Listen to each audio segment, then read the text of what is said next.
Muy buenas tardes, amados oyentes. En esta hora quiero desearte las más ricas bendiciones de parte de nuestro Dios. Y quiero traerte una reflexión hoy acerca de la palabra de Dios en el Evangelio de Mateo capítulo 5, pero hoy en el verso 8 y 9.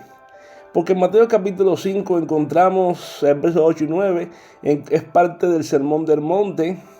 Y encontramos una de las enseñanzas más importantes de Jesús durante su ministerio terrenal. Y en estos dos versículos que vamos a ver hoy, nos ofrecen una visión profunda de la naturaleza del corazón humano y cómo tú y yo podemos vivir como hijos de Dios en este mundo en el cual vivimos diariamente. Un mundo que está lleno de pecados, un mundo que está lleno de conflictos, un mundo que está lleno de incertidumbre. Pero mira, vamos allá. Vamos a comenzar ahí en el versículo 8, donde Jesús nos enseña: bienaventurados los de limpio corazón, porque ellos verán a Dios. Y esta declaración de Jesús nos habla de la pureza del corazón como una, ¿sabes qué? Como una condición necesaria para que tú y yo podamos experimentar y ver la presencia de Dios en nuestra vida. Pero ¿sabes qué significa tener un corazón limpio? Esta pregunta tenemos que hacernosla tú y yo hoy, porque tenemos que entender qué es lo que significa tener un corazón limpio. En primer lugar, un corazón limpio implica sinceridad y honestidad ante Dios. Porque si no tenemos sinceridad y honestidad ante Dios, de nada vale. De nada nos sirve, porque no se trata solo de hacer buenas acciones externas, sino que tenemos que tener una actitud correcta y auténtica hacia nuestro Dios y hacia nuestro prójimo, es decir, hacia los demás. Por eso vemos allí la escritura en 1 Samuel capítulo 16, verso 7, el profeta Samuel le dijo al rey Saúl: porque Jehová no mira, oye esto, Jehová no mira el hombre, pues el hombre mira lo que está delante de sus ojos, pero Jehová mira el corazón. Es decir, en otras palabras, Dios no solo ve, hermano, nuestras acciones, sino que escudriña nuestros corazones y conoce las intenciones de nuestros corazones. Tenemos que entender que Dios va más allá de lo que nosotros vemos. Dios conoce nuestras acciones, Dios conoce nuestras intenciones, Dios conoce nuestros corazones. Dios es el único que escudriña lo más profundo del ser humano. Y Jehová no mira lo que el hombre mira. ¿Por qué? Porque el hombre mira lo que tiene delante de sus ojos, pero Jehová mira el corazón. ¿Entiende? Entonces, por eso, hermano, tenemos que entender que tenemos que tener sinceridad y honestidad delante de Dios. Además, un corazón limpio implica estar libre de toda forma de impureza y de contaminación espiritual. Jesús mismo ahí en Mateo capítulo 15, versos 18 y 19 declaró cuando nos enseñó y dice: pero lo que sale de la boca, ¿de dónde sale? Del corazón sale, y esto es lo que contamina al hombre. Es decir, no es lo que entra por la boca, porque lo que entra por la boca va al vientre y después va a la letrina, dijo Jesús, pero lo que sale de la boca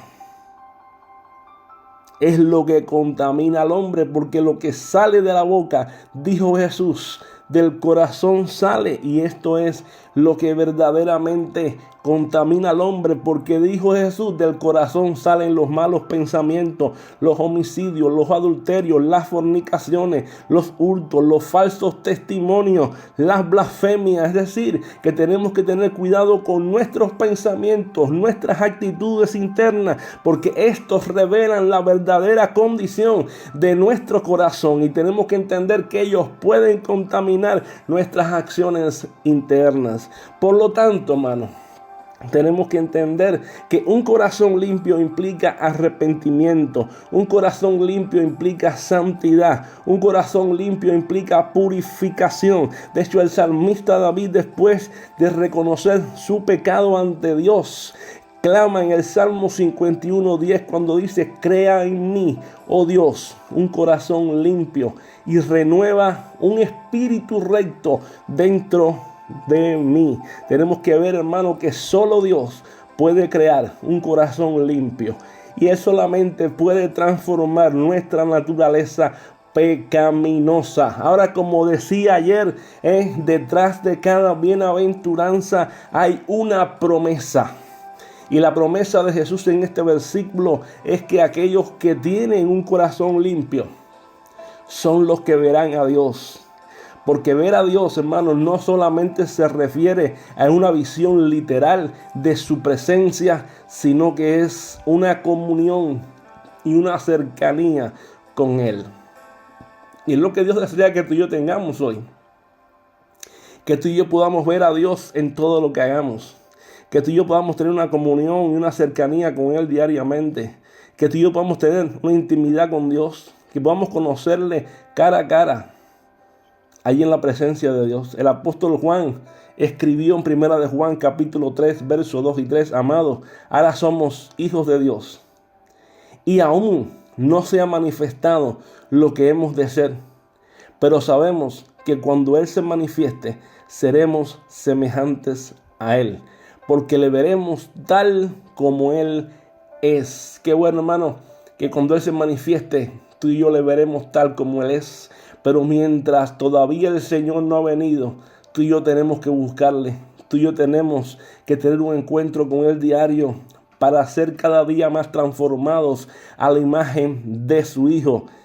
¿Por qué? Porque dice la Escritura, y todo aquel que tiene esta esperanza en Él se purifica a sí mismo, así como Él es puro. Y la única forma en la cual tú y yo podemos purificarnos y santificarnos, porque tenemos la esperanza de que un día el Señor vendrá y nos veremos con Él cara a cara, es yendo a la presencia de Dios diariamente en cercanía y comunión con Él. Por eso, hermano, la pureza de corazón nos acerca más a la imagen de Dios y nos permite experimentar su presencia de manera más íntima. Ahora vamos a pasar al versículo 9, donde Jesús también enseña y dice: bienaventurados los pacificadores, porque ellos serán llamados hijos de Dios. ¿Y qué habla aquí Jesús?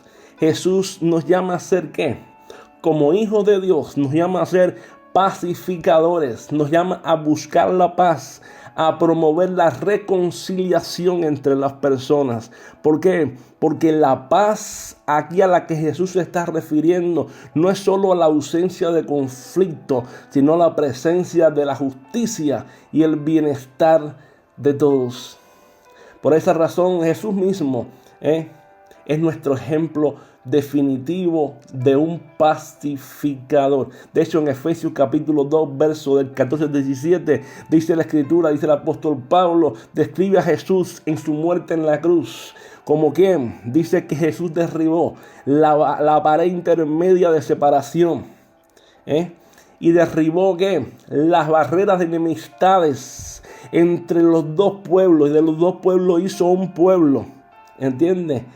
Haciendo la paz entre los dos pueblos. En otras palabras, y de los dos pueblos hizo uno solo.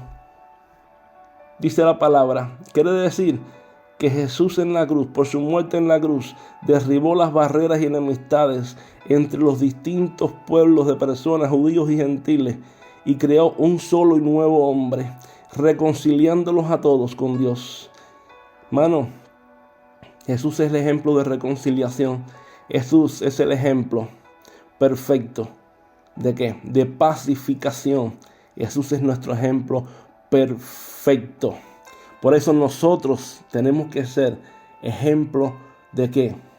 Ante el mundo, de lo que Jesús hizo por nosotros.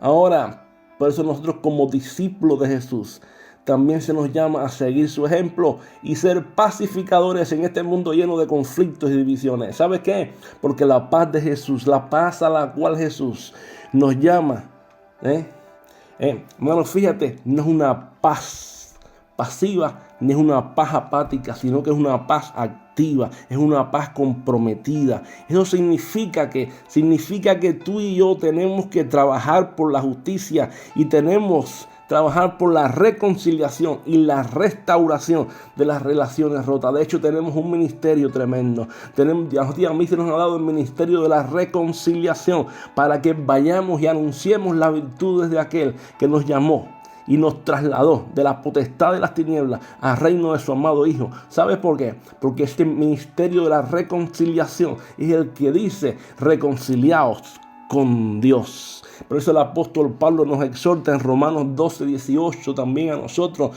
que si es posible, en cuanto dependa de vosotros, estad en paz con todos los hombres. Y cuando vemos esta declaración, hermano, esta declaración implica que aunque no siempre sea posible estar en paz con todos, debemos hacer nuestro mayor esfuerzo.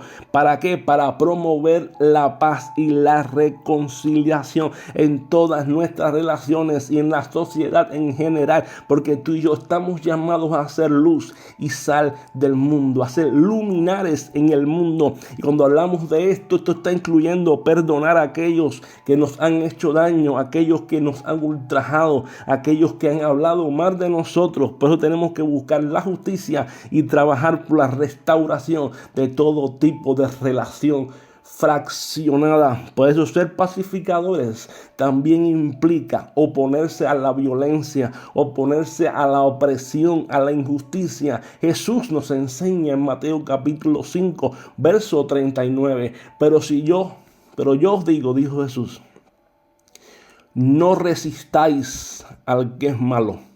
Antes, a cualquiera que te hiera en la mejilla derecha, vuélvele también la otra. ¿Y qué significa esto? ¿Significa ser pasivo ante la injusticia? No significa eso. No, sino que lo que significa es buscar formas creativas y pacíficas de resistir al mal y proveer y promover, hermano. ¿Sabe qué? Proveer y promover opciones para buscar la justicia. ¿Entiendes? Por eso, hermano, es que aquellos que buscan la paz y son pacificadores, tenemos una promesa tremenda. ¿Cuál es la promesa? Que serán llamados hijos de Dios. Serán llamados hijos de Dios. Y esto significa, hermano, que al identificarnos con Dios y seguir su voluntad, tú y yo estamos reflejando ¿qué? Reflejando su carácter, reflejando su amor en el mundo. Por eso, como hijos de Dios, tenemos la responsabilidad de ser agentes de cambio en este mundo, ser promotores de la paz de Dios en todas las áreas de nuestra vida. ¿Por qué? Porque pertenecemos al príncipe de paz. En resumen, ¿qué podemos decir? En resumen, ¿qué podemos hablar de esto? Que en Mateo capítulo 5, versos 8 y 9 nos está invitando a que nos está invitando a examinar la pureza de nuestro corazón y nuestra actitud hacia Dios y hacia nuestro prójimo. Y también nos llama a buscar la paz y ser pacificadores en este mundo lleno de situaciones complicadas, lleno de guerra, lleno de conflicto, lleno de catástrofe, lleno de amenazas en el cual estamos viviendo. Por eso la promesa de Jesús es que aquellos que tenemos un corazón limpio veremos a Dios, que aquellos que somos pacificadores seremos llamados hijos de Dios. En otras palabras, ¿sabes qué? Tenemos que sentirnos desafiados por estas promesas bíblicas. Tenemos que sentirnos desafiados por estas verdades bíblicas y vivirlas en nuestra vida. ¿Para qué? Para verdaderamente manifestar un fruto digno de lo que la Escritura dice en nosotros, para no ser solamente oidores olvidadizos, sino hacedores de la palabra, que podamos ser verdaderos hijos de Dios suyos, reflejando su amor y su paz en todo lo que hagamos. Que Dios te bendiga, que Dios te guarde. Nos vemos pronto.